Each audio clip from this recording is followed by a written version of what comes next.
Junior NTR కొత్త సినిమాకు సంబంధించిన క్రేజీ అప్డేట్ వచ్చేసింది. ఈ మూవీ ప్రముఖ దర్శకుడు ప్రశాంత్ నీల్ దర్శకత్వంలో ప్రేక్షకుల ముందుకు రాబోతుంది. అయితే ఎన్టీఆర్ ఈ చిత్ర షూటింగ్ లో ఈ నెల ఏప్రిల్ 22 నుండి పాల్గొనున్నారని తాజాగా టీం ప్రకటించింది.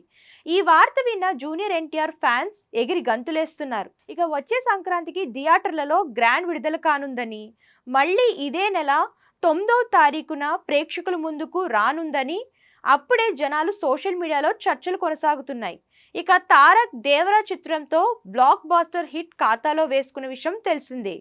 బాలీవుడ్ ముద్దుగుమ్మతో జతకట్టి తెలుగు ప్రేక్షకుల్ని విపరీతంగా ఆకట్టుకున్నాడు. వసూళ్ల పరంగా కూడా భారీగానే దూసుకుపోయిందని చెప్పుకోవచ్చు. ఇటు ప్రశాంత్ నీల్ సినిమా చేస్తూనే మరోవైపు ఎన్టీఆర్ వార్ 2లో నటిస్తున్నాడు. ఈ మూవీ కోసం అయితే బాలీవుడ్ ఫ్యాన్స్ తో పాటు నందమూరి అభిమానులు కూడా ఎప్పుడెప్పుడా అని ఎదురు చూస్తున్నారు. బాలీవుడ్ గ్రీక్ వీరుడు హృతిక్ రోషన్ తో జతకట్టిన వార్ 2 ఈ ఏడాది ఆగస్టు 14వ తేదీన థియేటర్లలో గ్రాండ్ రిలీజ్ కానుంది.